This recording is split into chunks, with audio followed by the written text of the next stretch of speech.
Salut tout le monde! Vous avez peut-être déjà vu mes petits fun facts à propos du lore. En échange de quelques points de chaîne sur Twitch, les viewers peuvent demander un fun fact sur le champion de leur choix. Et ben voici une petite compilation de quelques-uns de mes fun facts préférés pour votre plus grand plaisir. Enjoy!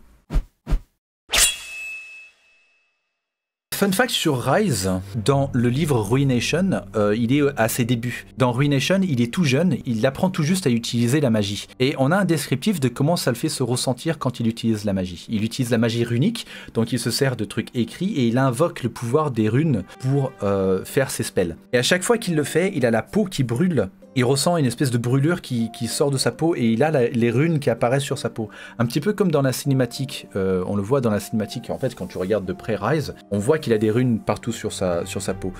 Et en fait, c'est quand il invoque le pouvoir des runes, et ça le brûle. Et dans ses livres, il n'est pas tout bleu. Et je pense que c'est à force, moi je pense en tout cas, que c'est à force d'utiliser sa magie qu'il a été brûlé, et que sa peau, elle est devenue bleue par la brûlure des magies. On voit des espèces de cicatrices runiques sur lui. Et d'ailleurs, dans ce livre, c'est dans ce livre qu'il utilise pour la première fois son ulti, donc son sort de téléportation. Il l'utilise pour sauver les gens de Elia, parce qu'il était sur l'île au moment du cataclysme qui a détruit les îles bénies et qui les a transformées en îles obscures. Il était là avec la fondatrice des sentinelles, celle qui a créé les premières armes sentinelles, et plusieurs autres personnes, et il a utilisé son ulti pour la première fois en mode YOLO, si ça marche tant mieux, si ça marche pas on meurt tous, et il les a tous téléportés sur un bateau au loin. C'est la première fois qu'il l'utilisait dans le bouquin. Fun fact sur Gangplank, étant un pirate sanguinaire, Riot n'a vraiment pas hésité à décrire dans les histoires le concernant des scènes un petit peu violentes. Notamment, il y a une histoire dans laquelle il pratique de la sculpture sur os. Sauf que lui, il fait la sculpture sur os, sur l'os de quelqu'un de bel et bien vivant. Il est en train de lui tailler l'os du fémur, pendant que l'autre il est attaché dans une chaise. Il a un énorme trou béant forcément dans la cuisse.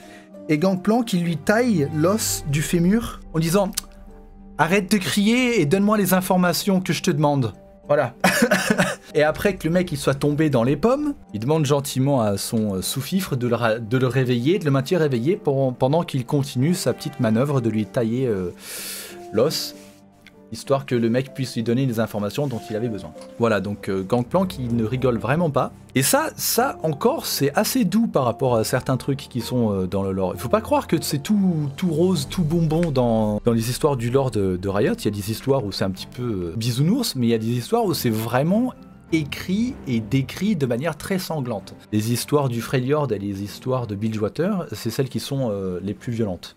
Fun fact sur Nasus, déjà il a passé énormément de temps tout seul dans le désert, il a passé quasiment 3000 ans à être le seul transfiguré encore en vie. Et pendant ce temps-là, il s'est beaucoup baladé, enfin il est resté tout seul dans son coin, mais récemment il a commencé à se balader et il prend la forme d'un ermite. Il peut changer de taille Nasus, il peut faire à peu près la taille d'un humain, et il se promène comme ça, comme un ermite, de village en village, en cachant sa véritable identité. Et dans une histoire récente, où il doit aller sauver Sivir, il tombe sur une réplique du disque solaire, avec des prêtres qui disent être genre les descendants de Azir, qu'ils ont le pouvoir du soleil, machin, venez prier pour nous, etc., etc.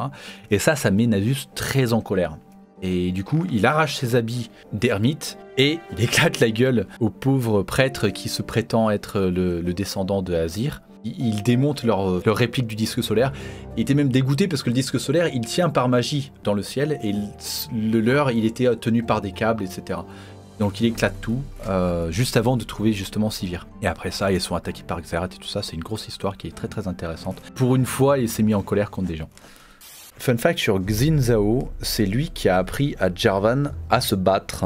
Il lui a appris depuis tout jeune à manier toutes les armes, mais essentiellement la lance. Et en fait, la lance qu'utilise Jarvan, c'est une lance ancestrale en fait, qui date de la création de Demacia. Et l'art de se battre avec cette lance a été perdu, parce que c'est une lance particulière quand même. Elle s'étend, elle a des pics sur tous les côtés, et elle est extrêmement dangereuse si on ne sait pas la maîtriser. Et l'art de se battre avec cette lance, ça s'est perdu avec le temps.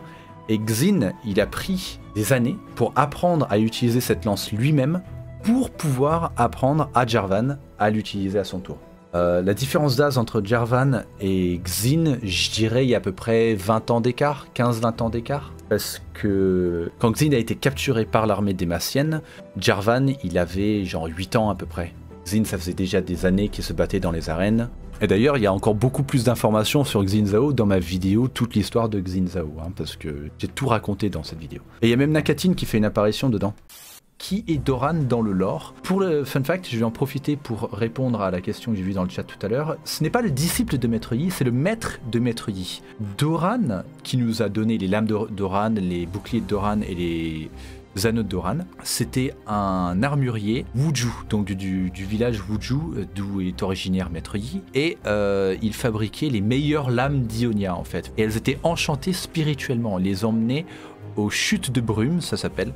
Il les pose là pendant une certaine période, donc avec des petits poèmes pour les esprits, et les esprits qui aiment bien son poème viennent et ils enchantent sa lame pour qu'elle soit extrêmement aiguisée. Ces lames restent aiguisées tant qu'elles ne versent pas le sang. Donc du coup, s'il y a des gens d'Ionia qui achètent une lame qui a été craftée par Doran et qui s'en servent pour se battre, et ben elles perdent leur mordant, elles perdent leur côté aiguisé, elles deviennent un peu inutiles. Et vu que les maîtres Wuju ne se servent pas du Wuju pour se battre, ils s'en servent comme un art, plutôt comme la capoeira.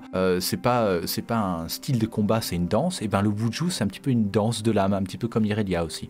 Voilà, donc Doran, il était le maître, c'était un maître Wuju et c'est le maître qui a enseigné à Maître Yi tout ça.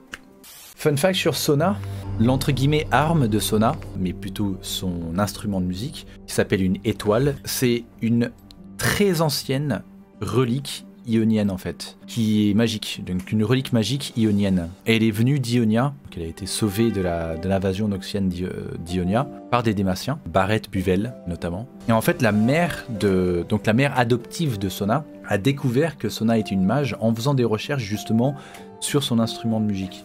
Elle a fait toutes ses recherches, elle se disait tiens ça me dit quelque chose, et elle a fouillé dans les archives de Demacia, et elle a trouvé qu'en fait c'était un instrument magique.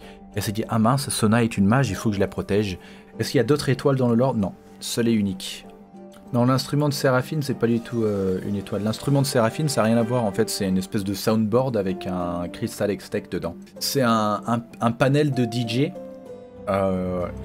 où elle a rajouté un Crystal X-Tech dedans pour pouvoir amplifier ses pouvoirs. C'est la même chose.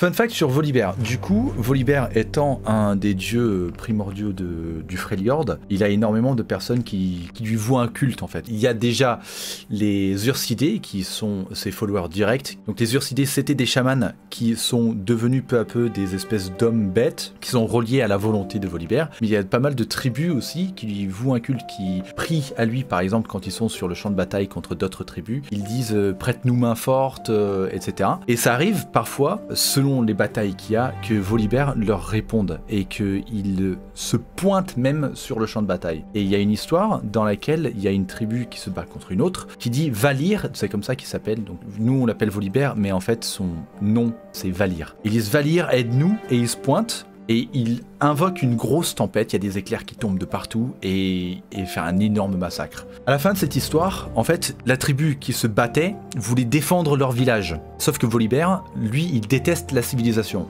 Et le fait qu'il défendait leur village, le fait d'avoir des constructions, ça le met en rogne encore plus et il dit détruisez-moi tout ça. Et il extermine aussi leur village, toutes leurs maisons et tout ça. Il dit vous rasez votre village et vous vivez la terre sauvage, sinon je vous bute vous aussi. Sympa comme menace, mais Volibear il aime bien l'état sauvage. Lui il veut se débarrasser de toute la civilisation qui existe en lui.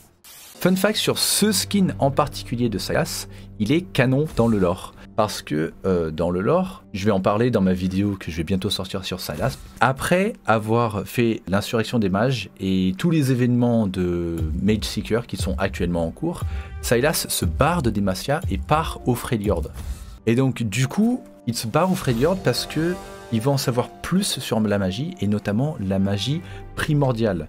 Les demi-dieux du Freljord, la magie spirituelle d'origine du monde, après avoir lu tant de livres que Lux lui a passé, il sait quelque chose mais il sait pas tout, et il aimerait découvrir par lui-même cette magie, lui qui a un lien si fort avec la magie, et il se retrouve en fait au milieu du Freljord, tout seul, en galère, et il a failli crever d'ailleurs. Il n'a pas respecté le Freljord, et il a failli mourir. L'histoire qui parle de ces événements, il est sur le point de mourir et en fait il y a un groupe de la Griffe Hivernale qui le voit s'effondrer dans la neige et c'est Vrina. Vrina, la mère cicatricielle, elle s'appelle. Elle envoie un de ses chamans qui est aussi un sublimé et en touchant le sublimé, Sylas arrive à absorber les pouvoirs qui protègent les sublimés du froid du Freljord et ça le sauve en fait. En touchant le sublimé, il récupère les pouvoirs magiques du sublimé qui sont à la fois de ne pas ressentir le froid du Freljord et aussi de pouvoir toucher la glace pure. Donc voilà, ce skin en particulier de Sylas, c'est un des rares skins qui est canon. Il y en a quelques-uns des skins qui sont canons. J'aime bien Panthéon de la Ruine. Panthéon de la Ruine, il est cool.